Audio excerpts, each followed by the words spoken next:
Welcome to No Happiness, a podcast around how we seek, find, and sustain happiness in some of the most unusual places. Today, I'm joined with Rachael DeKoning, a licensed therapist who specializes in addiction, relationships, and anxiety.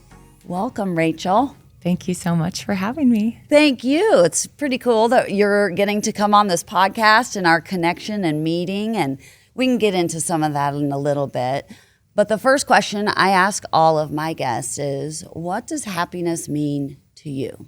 I love that question because I base a lot of my work as a therapist around what I believe to be a more appropriate definition of happiness. I think we're kind of taught from a young age that happiness is the goal. That is the golden goose, the pinnacle, if you will. Yeah. And if you don't achieve that, then not only is something wrong or defective about your life, but you're disappointing your parents. Because how many of us heard growing up, I just want you to be happy, you know? Yeah. And so many of us feel as we're going along this journey and we're not finding or sustaining that feeling that we're disappointing people or ourselves, or we're not doing something right. Something's wrong with us. And so a lot of the work that I do with clients is around, let's change that definition. In fact, I don't even like the word happiness because I think if you really define it properly, it's a feeling. And feelings are fleeting. They're not in our control. We can get into that later. But instead, I prefer the word fulfillment. So we talk about how do we find this fulfillment in life? And for me, fulfillment is defined as our ability to live our values and do that in a consistent way. And that is what determines a happy life, if you will. Well, and I love that. And you're kind of touching on the difference between happiness and fulfillment, because you do talk a lot about fulfillment. And I think I never really thought of it as if you don't feel happy that you feel like you might be disappointing someone. I would have never put that together. So thank you for that, like ding, ding, ding. Yeah, like it goes beyond, because I've said that to my own children. Sure. You know, I just want you to be happy. Right. What does that even really mean? You know? And being fulfilled and content and at peace, really. So forget it. We're renaming the show. It's over. It's over. Sorry.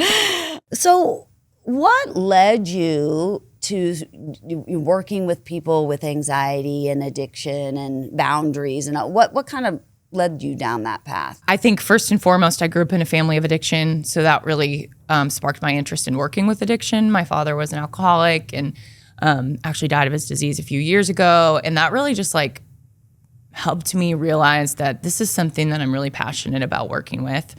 Family members of addiction, but addiction as well. And as I began my work in the addiction world, I think there was a part of me that thought that it would also prevent addiction in myself. I think I knew that I had the gene, if you will. I remember going to Alateen when I was younger, which is a teenage Al-Anon, for those who don't know. And I remember them saying things like, 1 in 4, and I'm thinking, I've got 3 siblings. One of us is screwed. And my twin sister, she went into recovery she got sober when she was 22, I think. And so I'm like, well, spared, But I think deep down, I always knew that I had this little obsession in me. And so I think part of me felt like, well, if I get all this training in addiction, if I do all of this stuff, then I won't become an addict. I'll have all of the, tools to be able to cut down and maintain my drinking and so on and so forth. Moderate. Oh, that's a good one. Yeah. And so I did all that, and I, worked with addiction, worked with family members of addicts. And then things in my life took a turn a number of times, and I found myself right where, I didn't want to be, despite all the tools that I had learned. And, there is a big kind of culture, I think, in the therapy world for harm reduction, as they call it, which is moderation, cutting down. And so I thought, if anybody can do it, it's me. and I couldn't. And to specify that, I would say it's not that I couldn't control my drinking. I think that's a common misconception, is that every person that struggles with alcohol just can't put down the drink. They're going to drink until they're blacked out. And that wasn't the case for me. And I don't think it's the case for many people who could probably re-examine their relationship with alcohol. I think a lot of people can put the drink down. But one of my favorite people in recovery once said, you can either enjoy it or you can control it. And addicts can't do both. And I was like, ding, ding, ding. Yeah.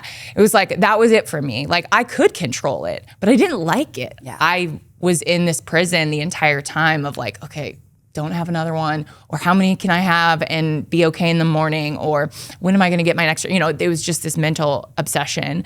And so for me, that was like the big key to understanding that, yeah, I did have this unhealthy attachment or dependence on alcohol. So then I got sober. I'm skipping, quite a few events in my life, but you don't want to just air it all out today? I got sober, and then that really changed how I worked with addiction. And because I knew how cunning, baffling, and powerful alcohol was by that point in time. I'm like, all right, self-harm or harm reduction is out the window for me.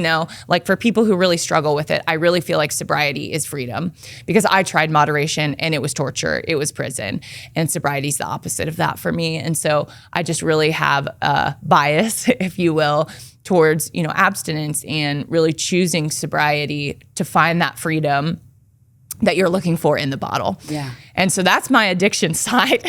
Relationships, I was trained as a marriage and family therapist. I look at things very systemically, meaning I don't just look at the person. I look at what are they going home to. Yeah. I'm working with them in here by themselves, but then I'm going to send them out into the world, which is full of a lot of things that are going to try to sabotage their progress. So really being aware of what those systems are. And so I work with couples a lot as a part of that systemic training. And then, of course, how do we even view that within an individual? And then anxiety, I also have.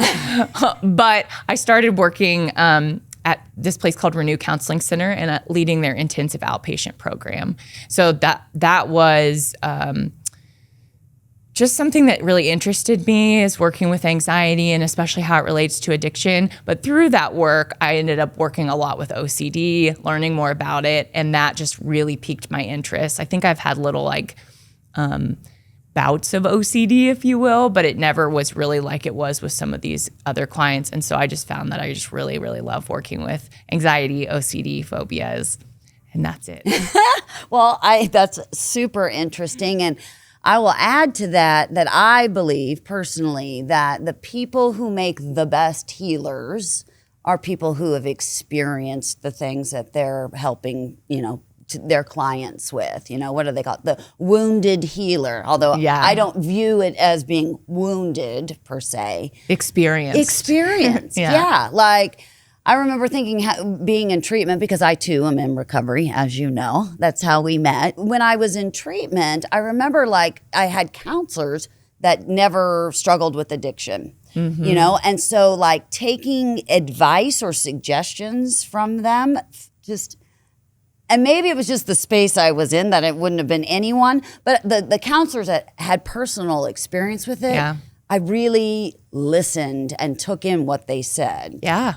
So I think, man, I almost wonder if it should just be a requirement. Right. Tell us all of your trauma and how you're healing from it. Yeah. Well, and I remember a lady I used to work with in mental health resources said, everybody's got a limp. And it's true. We all have some struggle, and we all certainly have family dynamics that contribute. And, either making them better or worse. And I think it's I think it's really cool that you have dedicated your life to helping others live a more fulfilled life. So, very cool. Yeah. I think I think redemption lives in the present. And ooh, I like that. Yeah. And I think, looking at the past doesn't really do us very much good. And so if I'm feeling guilty about the past, which I think many people who have made mistakes in their life, as we all have, some maybe slightly bigger than others, it's hard because you look back there, and I always just remember that like my way of making something of my pain and of my mistakes is by doing something about it right now. It's like, when's the best time to plant a tree? 20 years ago. When's the second best time? Right now. Yeah, and it's true, like they say, living amends, the best apology is changed behavior. Right. And all the sorries in the world don't mean anything if you don't have the action behind it. And Correct. so every day you get to make that amends, as do I. You know? Nobody wants to hear, I'm sorry for the 10,000th time. They don't. They just want me to be better. Exactly. Let's talk about addiction. And you said addiction is a family disease. What do you mean by that? Well, I think there's a few things I mean by that. I think on one hand, you've got obviously the genetic component that there's just a higher likelihood that if you have a parent who's an addict, that you're going to be an addict as well. You're going to have that gene. There's still a lot of research that needs to be done around that, of course. But I also think from a family disease standpoint, you have a system. You're going to hear me use that word a lot. I refer to families, couples as systems because I think it helps us to understand that the sum is greater than the whole of its parts. Wait. The whole is greater than the sum of its parts. That one messed up all the time too. Close enough. The idea is the same. Yeah. Which is that you have to understand that the family is an entity in and of itself. It's like a car. You can take out the engine and look at that as a part. You can, take out these, as if I know anything about cars. But the point is like, at the end of the day, the car runs in a unique way and it needs all of the parts to run in a certain way. And I think families are the same. And so what I really loved about my education was that it was like understanding how this system works and how it's actually maintained by its problems. Meaning that if you try to take the problem away, the system is not going to allow it. And because systems really desire homeostasis, which is this idea of balance. They want consistency. They want to keep doing things the same. We're a system as well. Our brain is a system that requires balance. So we see that no matter how big the system gets, it requires things to stay the same. And when you try to challenge that, you're going to be met with resistance, which is why when I work with individuals, I really want to involve the family system, the couple system, because I know that they're going to go home and their progress that they're trying to make in therapy is going to be sabotaged unknowingly. People sometimes take offense that, you think all I want is for them to get better. Yes, I understand exactly. The system doesn't want that person to get better. And that's why I like it, because you can kind of externalize it. It's like, I know you want him or her to get better, but the system doesn't. And it's going to push back. And so what that looks like is those family roles that have developed around the addiction. Mm-hmm. And I won't get into like the specific roles because honestly, I couldn't remember all of them. But the point is like, for example, codependency is an area that I'm really passionate about. I've seen it in my family, being that I had a father who was an addict. I see it in myself, even though I'm an addict as well. This multi-qualifier over here. But, one of the most fascinating things about codependence to me was that, it gained this name, or as people studied it, what they realized, and just kind of to take it back, a little history lesson, codependency came from this study that they did. Essentially, this was back decades ago when AA was largely men and Al-Anon was largely women. And so what they did was they looked at this and they saw that as the husbands or the addicts got better, the wives got worse. And they're like, what is going on here? This doesn't make any sense. But from a system perspective, from a codependency perspective, it does. And so a lot of people think codependency is like this dependence on someone else. And oftentimes I'm like, no, that's dependence. Codependence is this I need, or I've developed my functioning based on this person's lack of functioning. So when that person starts to function, it's almost like someone who's codependent loses their function. They lose their role and they don't know what to do. Their identity is taken from them and they don't know that. That's not conscious. But what they end up doing is they end up trying to pull their role back. And guess what? If you want to stay in your role of being the over-functioner or the functioning one, you have to have an under-functioner or a dysfunctional one, which is going to likely pull the addict back into behavior. Now, that's not me like blaming the victim or anything. It's understanding that both people have to be on board with change. We could look at that the other way around, right? If the codependent is going to try to change, that's going to probably affect, in a positive way, potentially, the addict or the under-functioner or the, dependent one, if you will.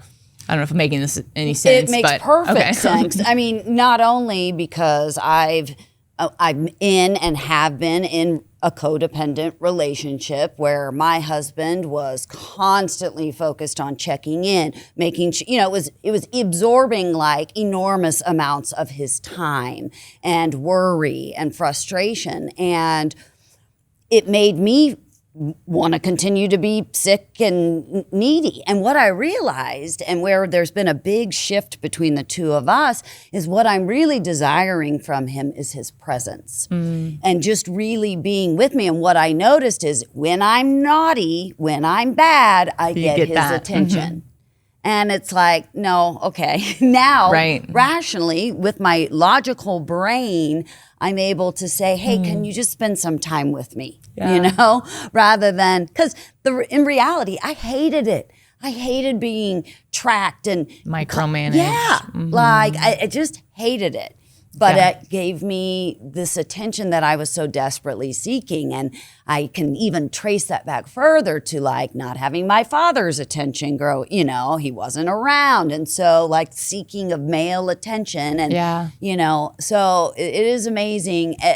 To circle back around to the fact that it is a family disease, it really is. Yeah. And I'm really grateful that we get to bring attention to that. It's not just the addict or alcoholic that needs all the resources and intervention. It's everybody. Right. Yeah. Because, and I think, I want you to say that again about codependence, your definition, because I think that people really need to hear that one more time. Yes. So I think that codependency is not, I need you. It's, I need you to need me.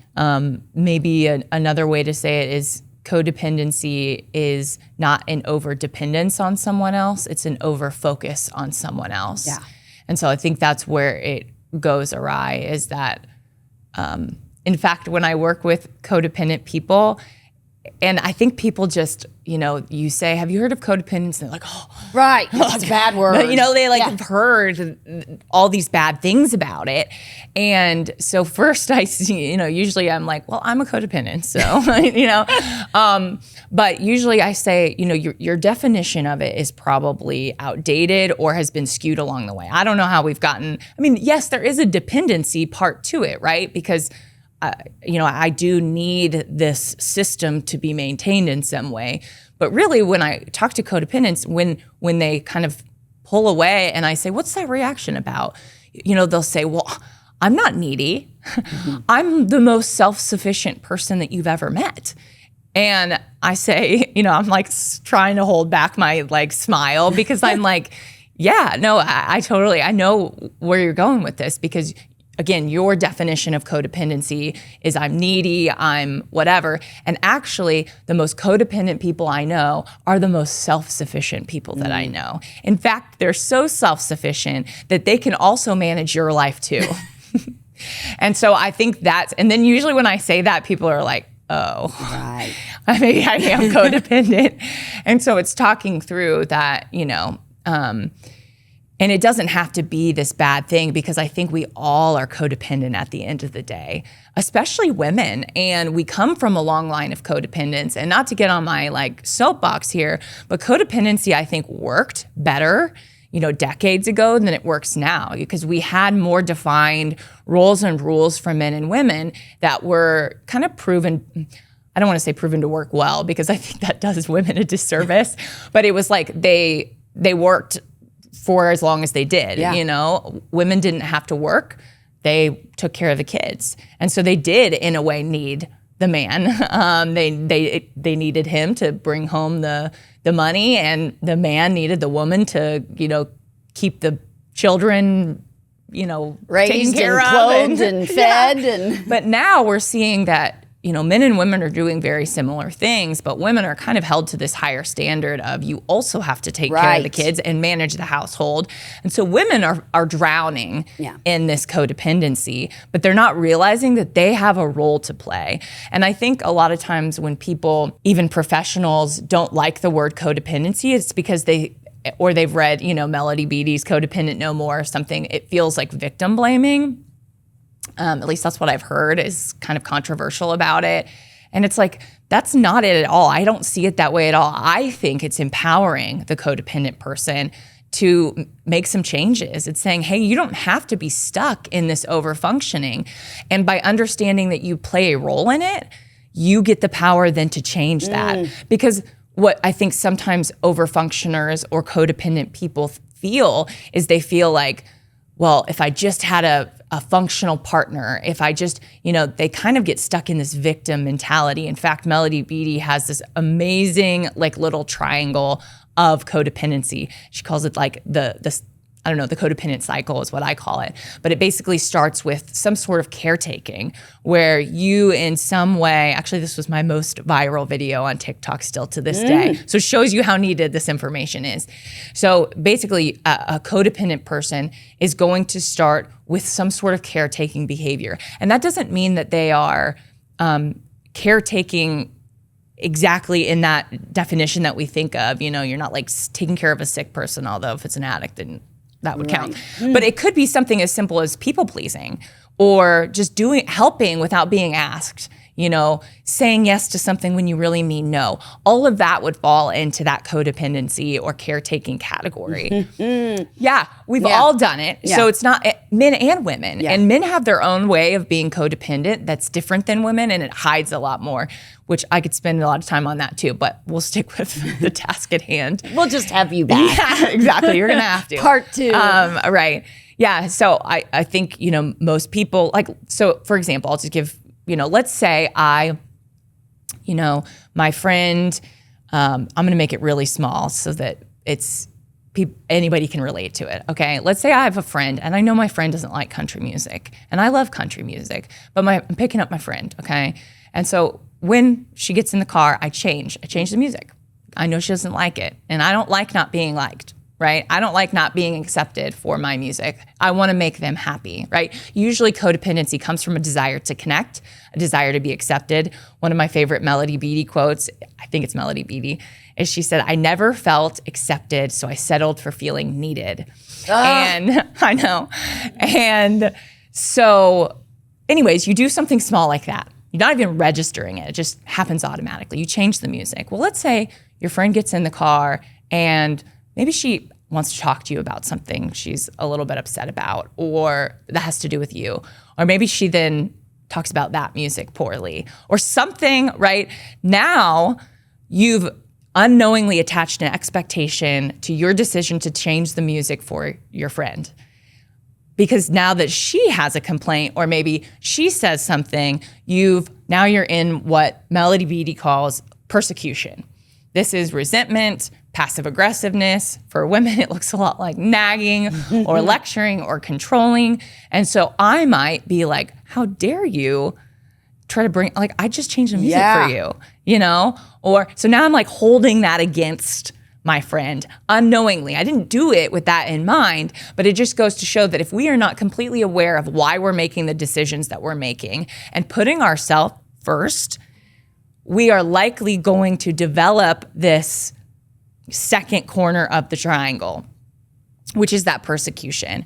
And so that can just look like little passive aggressive things, maybe martyrdom. Yeah, or maybe I'm just a little bit more closed off in the car. Maybe I'm not as open to conflict resolution, or maybe I'm really verbal with it. The closer you are with someone, if this is a partner, you're going to be not as quiet. You're going to be like, you know what, fine, whatever, just do that. More passive aggressiveness. So that's the second corner. We're not even done, okay? Because the third corner is victimhood. Okay, so once we've been in that second corner for long enough, and this cycle can happen in minutes or years, and probably a little bit of both. So then you go to that third corner, which is victimhood, which is when we've now generalized our behavior and we've made ourselves a sufferer of the world. Another great quote that I love is codependency is like opening a window and then getting mad at the wind for blowing your stuff around. And I think that's such a powerful quote because once people get to that victimhood stage, and again, I've been there, especially in my past marriage, you know, where I'm just holding on to all of this stuff and I'm thinking, you know, what have I done? I'm with this guy and, you know, he just can't show up for me. And, you know, I do all of this for all of these people. And what do they do for me?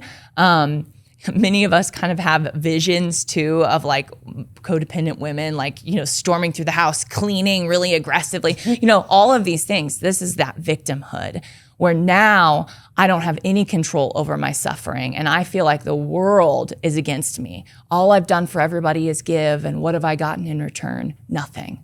You know, so someone feeling very disconnected. And what is a person like that going to do? Well, they're going to strive to find connection again in the only way that they know how, which is by codependency, by helping when they haven't been asked, by trying to fix something for someone else, by over-focusing on someone else's behavior. And then we start that triangle all over again. And so this is where I see oftentimes women or men coming in. It's a little harder to identify with men, especially like getting them on board, but we'll focus on women because we're women and, you know, that's probably more fair. Yeah. So we don't have any men here to, you know, weigh in with. But, you know, they're coming in and they're like, all I've ever done in my whole life is just try to please people. And my kids won't talk to me. My marriage is in shambles.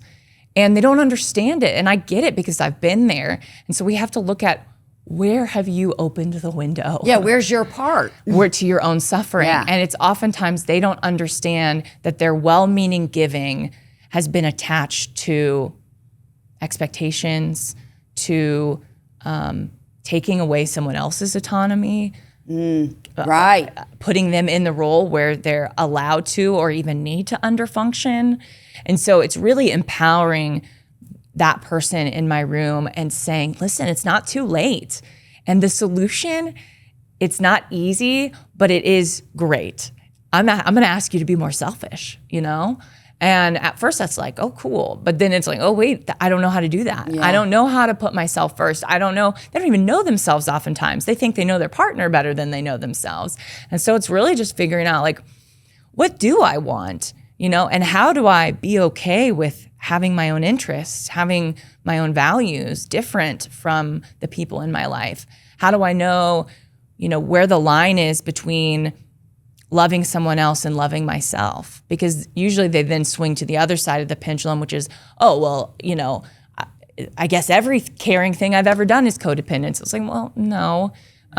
So it's tough work. There's a difference, I think, you know, because this is such an appropriate time for this conversation, because I have spent a lifetime putting my children, and now they're teenagers, and I'm seeing exactly how much I've overdone for them and how that is harming them, to not give them the ability to be autonomous and to learn to go and do things on their own. And I've been able to like strip it away and see that, like, in my brain was like, if they need me, they'll never leave. Yes. If I make myself indispensable, then they can't leave me. And it's taken a lot of work, and I'm certainly not perfect, but like gifting them the opportunity to start really doing things on their own and lovingly, you know, that has been.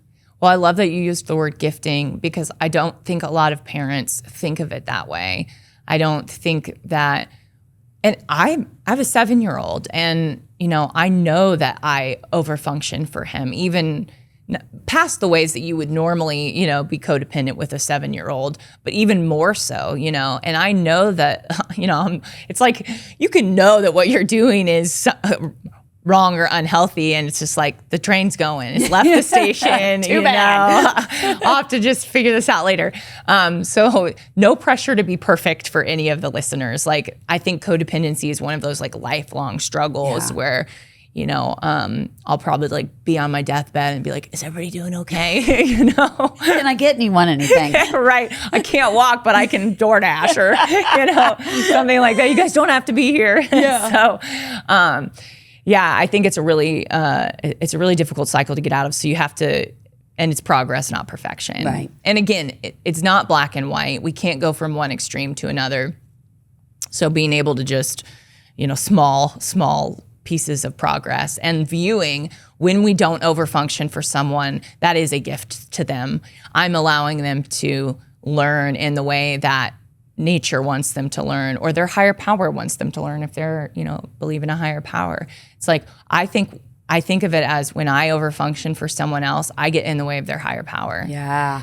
Or the universe or whatever it is. Like, I'm treating myself as their higher power, and yuck, I don't want to do that. And so like, I have to take a step back and allow the universe or their higher power to teach them the things that I can't. And that's where I oftentimes have to talk to myself and my clients and say, like, this is actually an ego problem. You know, I don't say that on their first session, but usually it's like, this is an ego problem, because at the end of the day, you view yourself as irreplaceable, or that your behavior is so important that they can't do without it. And that's ego, you know? And at the end of the day, I have to be like, oh, I'm not that important. Yeah. You know? And there are actual irreplaceable things that my people need me for, and it doesn't have to do with my overfunctioning, you know? It has to do with just really me taking care of myself so I can be present, right? So the best thing that I can do for anyone else is take care of myself. And the best thing that anyone else can do for me is to take care of themselves. Point blank, period. Everything else comes from there. It's so simple. And yet we convolute it and make it into so much more than it really needs to be. You know? Totally. Like, we really do overcomplicate life. And I think, too, from a very young age, women are almost encouraged to, you know, put everyone's needs in front of their own, you know, like, that's what moms do. Well, and that's where your worth comes from, right? Like, I remember, like, if you got the compliment of being selfless, that was like the bee's knees. I don't even know where that came from. But I remember like making the shirt for my mom for Mother's Day. And like, one of the things on there was like selfless. And it was like kind of while I was learning about some of the stuff, and I was like, I will never get that title for myself, you know? And I was thinking about that in a negative way, and in like, and I don't think codependent people think of themselves as selfless until they hit that victim part of the triangle. I think most of the time they're not feeling like enough, and that's why they're continuing to overdo it, you know? And then they'll swing when they get to that victimhood, and they'll be like, well, I do all of this for everybody. But most of the time they're actually feeling a lot of inadequacy. And that's why we overfunction. That's why we do things for everyone else. And, you know, because that is the only way we know how to feel connected or loved or worthy is, you know, I've got to receive this title of selflessness. And that's, you know, that'll be the day. Right. You know? Well, and God forbid you're not appreciated. Look at everything I do for everyone. I'm so guilty of that. Exactly. You know, I can't even get a thank you, you know, and it's like, there are some things like the dishwasher does have to be unloaded. Oh, of course. Yeah. The laundry does have to be done, you know. But I think that's where, you know, that's where sometimes the pendulum can swing to the other side. Because here's the thing, codependency recovery is gray. It's not black and white. You know, I always say alcoholism is like my best mental health disorder because it's so black and white. It really is. You can take it off the table. You know, I've struggled with eating. There's a lot of things I've struggled with. But being an alcoholic, it's like, well, I don't have to drink. That's it. Right. You so know? simple. So simple. But, you know, dealing with something like codependency, which I do view as a sort of addiction, right? Like an addiction to overfunctioning being needed, other people's problems.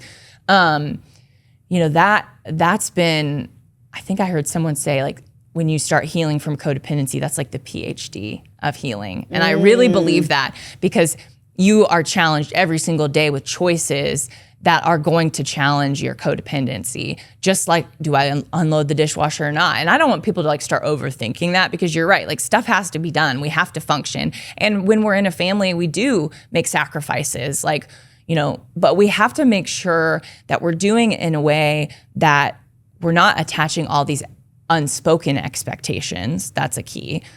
Because we can, you know, I encourage couples and families all the time to talk overtly about the roles, you know? So that way, yeah, you're all doing things to help out, but there's not these, you know, covert expectations that you're holding against each other. No one really knows, you know, walking on eggshells, right? And so let's talk about this. Let's talk about everything. Let's over talk about it. And that's what really helps also with that codependency. There's so many things, but we just scratched the surface. Well, I think this is really valuable information and insight. So thank you for the work that you're doing around healing this for yourself and for the collective.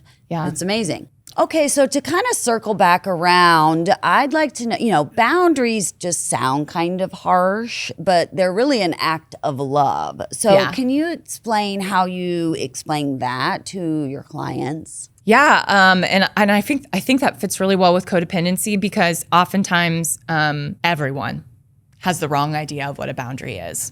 And the reason I usually know that people have the wrong idea of what a boundary is because they'll say something to me like, well, Rachel, I've tried to set boundaries and they're just always disrespected. And that's immediate red flag to me of, oh, they haven't really been setting boundaries.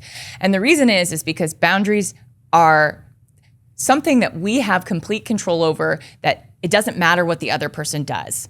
So my boundaries require nothing from anyone else.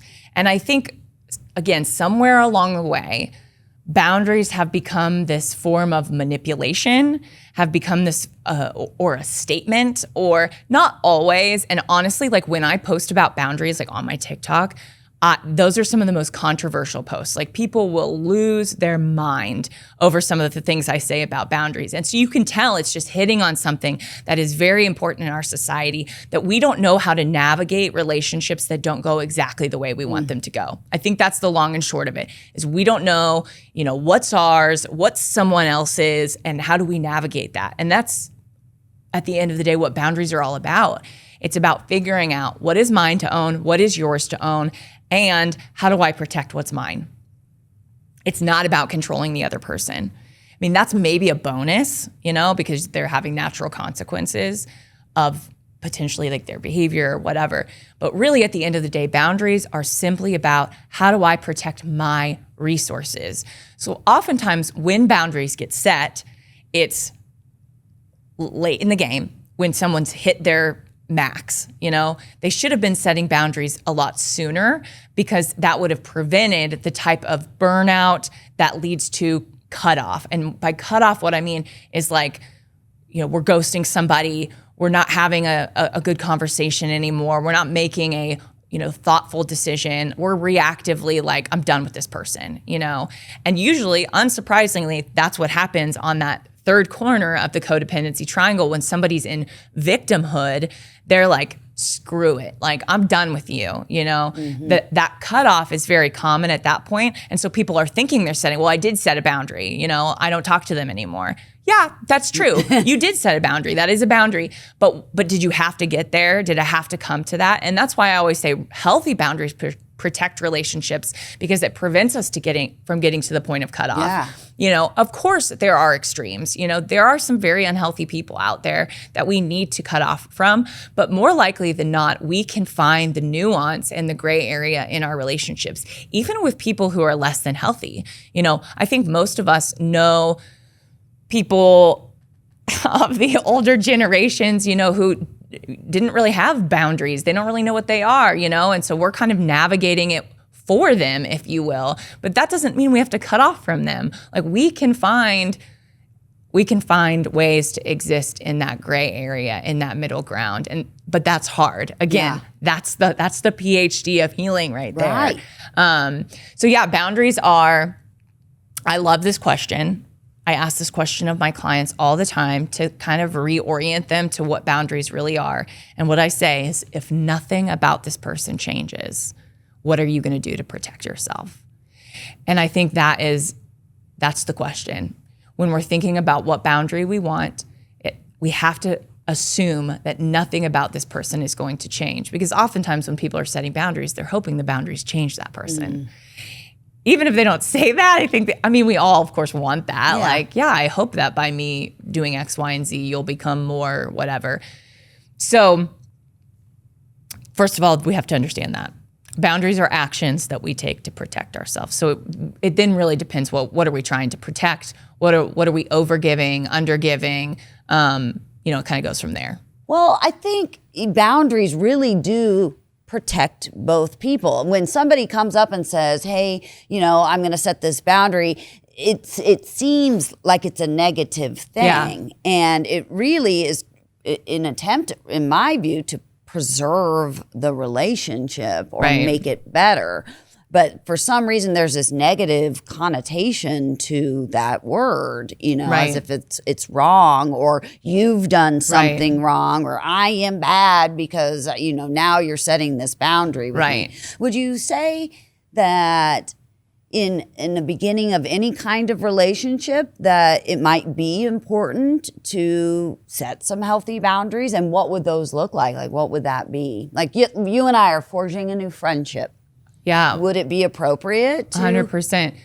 Yeah. So I have a kind of a good example of this right now. And I think one thing that's important with boundaries is you really don't want to be rigid about it.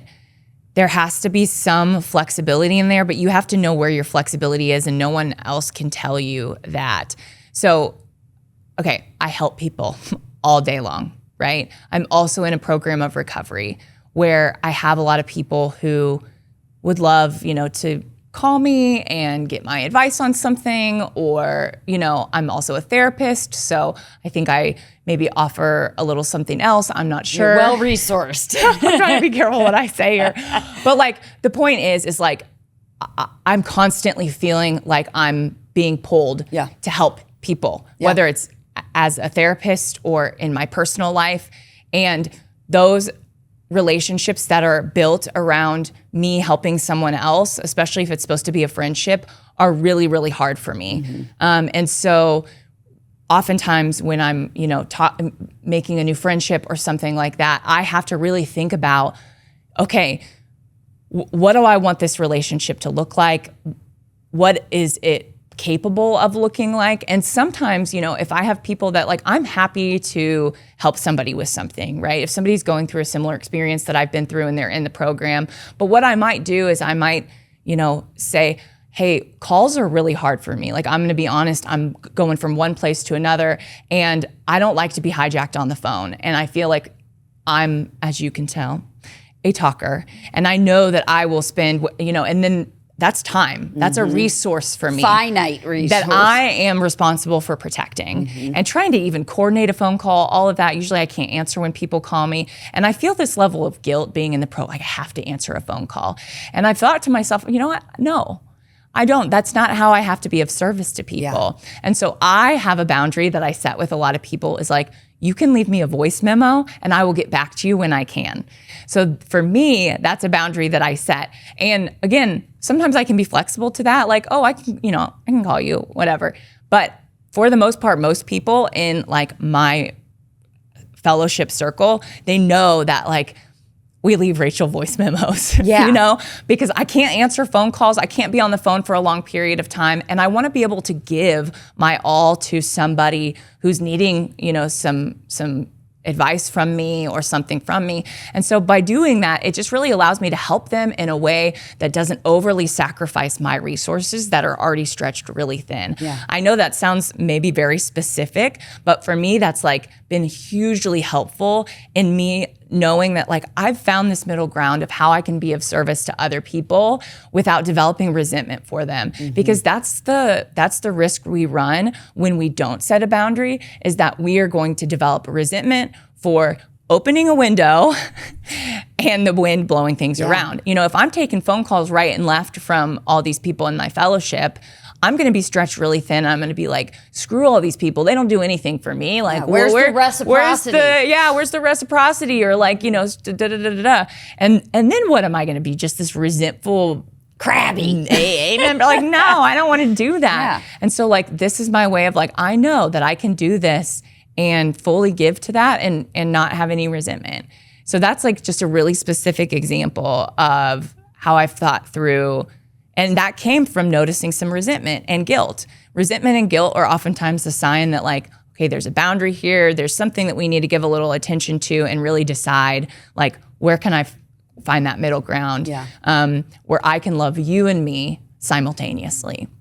Well, and I think it also sets up a potential relationship if you're vulnerable and brave enough to say, hey, let's talk about some things that we might expect or want or need in a friendship. Like, hey, can you just acknowledge that I sent you a message within a shorter time frame? Don't get, like, I just am thinking of my own experience with just a new friendship that I had with someone, and I had to ask her a really important question, and she wasn't responding, and I didn't keep pestering her, but I kept internalizing, making it about, like, have I done something? And then it turned to frustration and anger, like, well, I can't make a decision because I can't hear from her. And it turned into this whole thing. And I think if I'd have just maybe in the beginning, both she and I could have said, hey, I'm not a big phone talker. A lot of times I don't get to my phone within, 24 to 48 hours, but I will promise that I'll take, 48 hours or less to respond to you or something of that nature. And it would have eliminated this whole kerfuckle or whatever it's called. What's it called? Kerfuckle. That's a new word. What is it? I don't know. Scuffle? It's Kerfuffle? Yeah, kerfuffle. I don't know.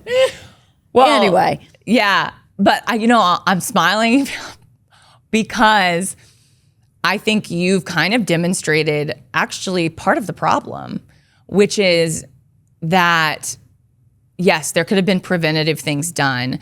But first of all, let's just point out what I've been saying before in this podcast, which is you saying, hey, can you respond to me in a certain amount of time? Mm-hmm. That's not a boundary. Right. That's a request. Right. And we're allowed to make requests. We can make requests all day long, but nobody has to listen to our requests. Right. I think it's a great place to start. I always tell people, don't be, blowing in with a boundary. Like that's, nobody wants somebody. Here's my list because I think that's sometimes what younger people especially, they're like boundaries. Buzzword. Yeah. And they'll be like, I will not tolerate you doing this anymore. Like, give me a break. That's not what I'm telling you to do. Right. It's about saying like, yeah, let's start with some requests. Let's start with some expectations. Let's just talk about that. Hey, I don't usually respond to stuff this, in this way, whatever. The boundary was actually on her end. So she actually did a boundary. Held the boundary. Yeah. She held the boundary, which is like, I don't want to respond to this, so I'm not going to respond to this. Right. Or I don't know the reason. Yeah. That's an assumption, right? Or like, I'm busy, so I'm not responding to it. But it works so much better when we've verbalized that out loud. Then we don't create any hurt feelings, again, by me saying like pretty overtly to people, like, I'm stretched really thin. If you call me, there's a good chance I'm not going to answer and may not call you back. And that's not, I don't want you to think that I don't care. Right. So send me a voice memo. Right. And trust me, I'll get back to you pretty quickly. Yeah. And right? And if your friend had said, hey, I'm not good at responding to this, but hey, if this is how you reach out to me, this is what you can expect, then that would have made her boundary clear to you. Right. Now, a boundary on your end might be, I can't have a friend that doesn't respond to me, Right. And you don't even need to communicate that. Sometimes it's just knowing. Sometimes the boundary is just knowing that this person isn't capable of this, and so I need to go to somebody else for that. Right. Not all of them have to be talked through, but some of them do, especially if you want to maintain that relationship and you don't want to distance yourself because somebody's doing. So it really depends on how close am I with this person? How much do I want this relationship to be maintained in a close way? And then I always say, start with just a conversation. You don't even have to start with a boundary, because a boundary, again, really is like kind of the next level after requests and back and forth dialogue and things like that. Well, and we do have a finite amount of energy. We do. And time. And so I think a lot of miscommunication and hurt feelings and all of the thing, like, if we just get honest, open, and transparent pretty early on, it's not like we have to have a scroll of demands, needs, and requests, but like, to me, if you're really interested in forging a friendship with someone, like, we get to have these kinds of conversations, and I think some of that comes with maturity too. Totally. The older, I really don't get my feelings hurt the way I used to, and and in any normal circumstance, I wouldn't have cared about not hearing from her. Right. It just happened to be a doctor's office who kept pressuring me. And so I was feeling pressure. But I think that young people might be able to really focus on some of these things as they... Yeah, doing it. And I think open and transparency is the key. Yeah. Like, we would actually prevent having to set boundaries if we were open, transparent, and honest with each other about what our capacities were. Yeah. Or we prevent, I guess, some boundaries that I think come as a result of not having those conversations. Yeah. The more harsh boundaries, the ones that, we usually think of when we think of boundaries.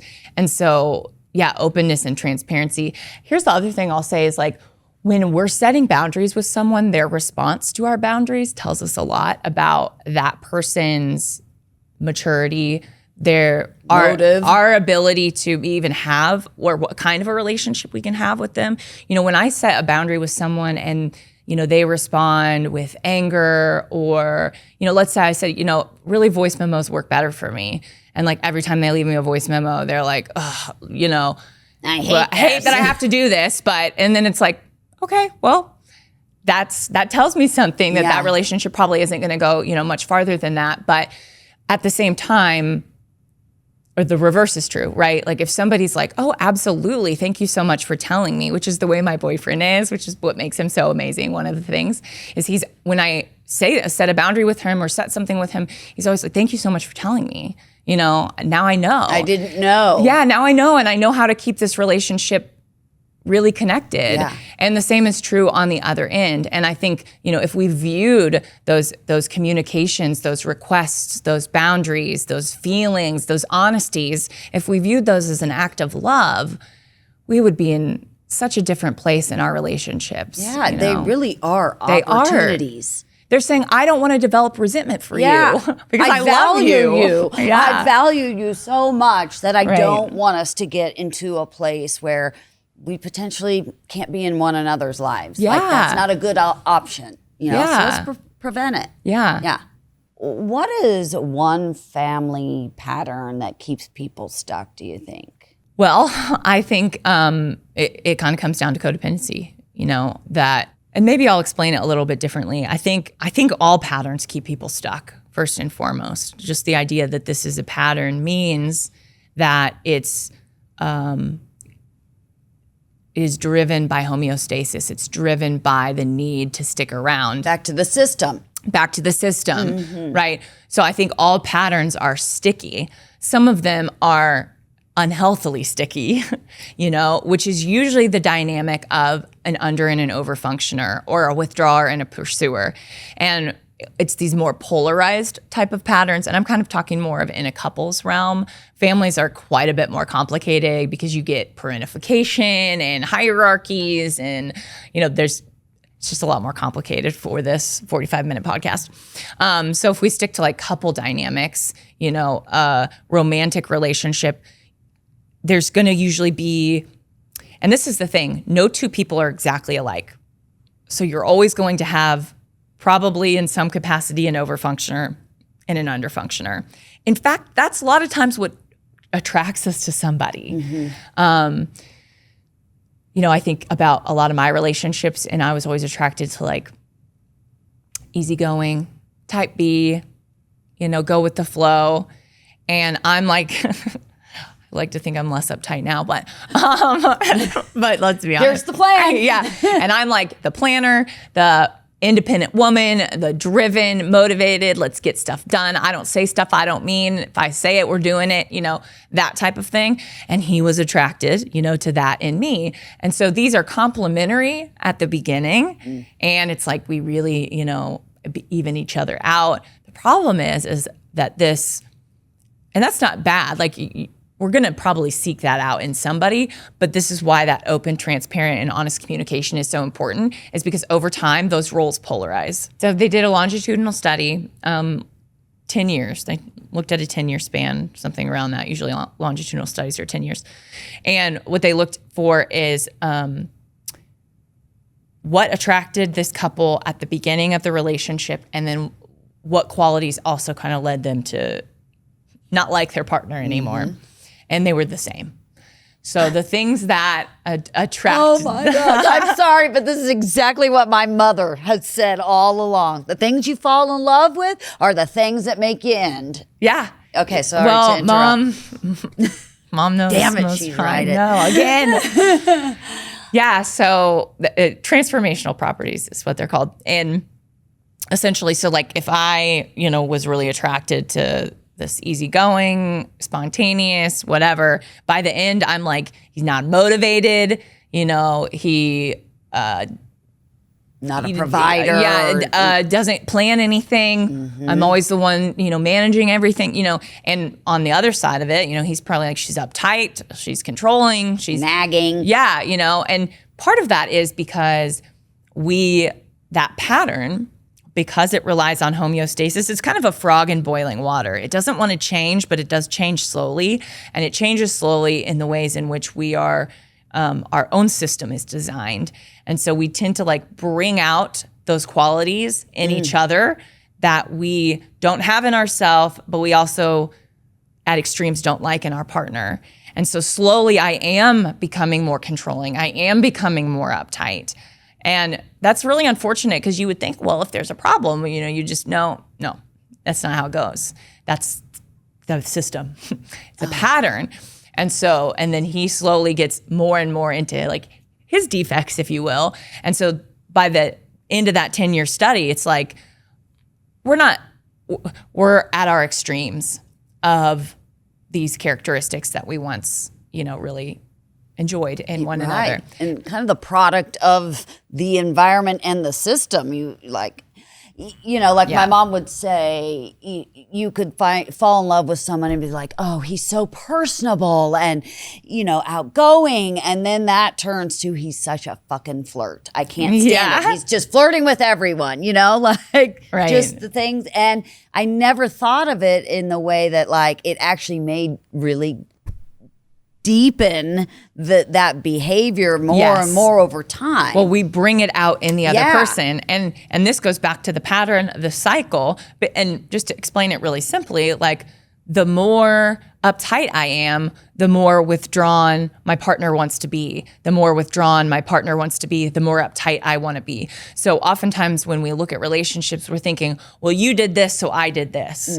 No, that's A leads to B. And what we learned very early on in my education as couples therapist was A leads to B, leads to A, leads to B, leads to A, leads to B. So we've got a loop here. We've got a feedback loop. So when couples come in and they want to blame each other, I'm like, we're going to get nowhere, because this is a cycle and we're not going to be able to figure out exactly where it started. And so instead we have to just operate off of what we have right now, which is both of you have a role to play.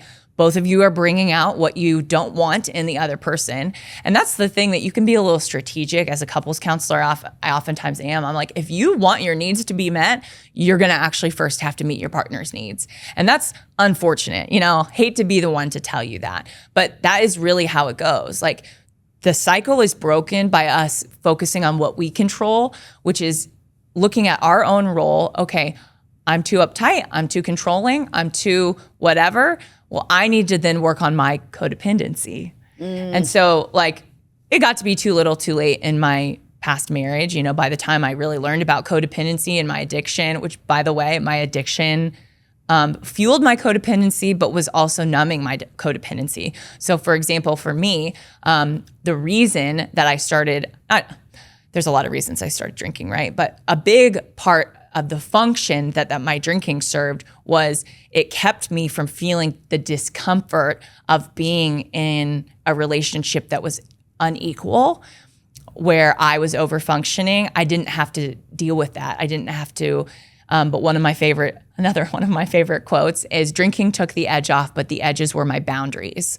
And so when people are using substances to numb themselves, they're also numbing the part of themselves that says, hey, I need to address this. Hey, we need to go and see a couples therapist about this. Instead, we just keep drinking and we keep avoiding conflict. And that little gap gets bigger and bigger and bigger and bigger. So substances keep us from addressing things that need to be addressed. And that's what happened in my marriage for a very long time. And by the time I got sober, it was too little too late. Yeah. There was nothing that could have been done. And that's not to say it was his fault, my fault. It was both. It's just run its course. The pattern had been really engraved. And at that point in time, I also didn't really have the motivation too, because it had been happening for so long that apathy kind of took hold. And that's when things are, it's kind of like, maybe we should start over with the next one. Yeah. And, I'll take all the things I learned in this. It's not really a good thing for a couples therapist to say, but I think for me, it was like, okay, let's take this into my next relationship and let's see if I can do better. Yeah. And so for me, what that means now, so that I can prevent relapse, so that I can make sure that there's still going to be a gap. There will always be a gap, but let's not make it the Grand Canyon, And so instead, let's have those conversations early on. So we're both talking about, hey, I know this is going to bother me about you later. I don't say it like that, but because we know this, let's make sure we're really on top of it right now. And I'm allowing you to have a voice, and I'm working on my codependency so that I'm being honest with myself about what I'm capable of, what I can bring, what I can't bring. And vice proactive. versa. Yeah. Instead of reactive. And most men are their own types of people pleasers, but their people pleasing or codependency looks like saying yes and then not really knowing if they mean yes. Most men I talk to, their codependency shows up as, I don't know who I am because I just show up and provide. I can't tell you how many times I've talked to a couple, man and woman, assumingly, and I'm like, okay, tell me what your needs are in the relationship. That's a pretty early on question. The man has no idea. He has no clue. Or he might see sex, or respect, dinner, feed me. But really, men are feeling burnout in their relationships too. Not as much as women. I've found, if we look at it just from a case study place, but men are sitting there thinking I've been doing everything that you've been asking and it's still not enough. I mean, the amount of times I've heard that quote from men, I'll never be enough. And it's because their version of codependency is, I'm going to be small and you can, and I'll just say yes. And I'll, but I don't know if I'll really follow through or not because I haven't thought through my yes. I've just said yes. So we don't have conflict. Get off my back. Yeah. And so then they're sitting and usually their way of coping with that gap is, they're maybe going outside the relationship. Infidelity, we see a lot. It could also be addiction. It could be, they stuff, and then rage. So again, men's kind of codependency looks a little bit different. There's a book called No More Mr. Nice Guy by Robert Glover. It's really, really good, and it gets at that. It's saying basically you're trying to be so nice in your relationship that you're actually hurting, your partner and yourself by just saying yes, by being the yes man. So anyways, that's, again, another whole can of worms, but really both partners have to be willing to address their ways that their codependency shows up and their dependency shows up in the relationship and address that from the beginning. Well, do they do that? No. I see them at stage 3 cancer and they're like, save me. And I'm like, get the parachute. The plane's going down. Well, I really think you need to come back again because, we've just scratched the surface of so many things. And I feel like I just could sit here and talk to you for hours. I really appreciate your insight and value you as a person and as a guest. I can't wait to hear this all put together. Yeah, me too. I really appreciate you being here. So thank you for coming on. Thanks for having me. You can tell I love talking about this stuff. Yeah, so. It's very obvious and clear that it lights you up. Yeah. It's your dharma. It's exciting to see. It is your dharma. Yeah. Thank you. Thank you.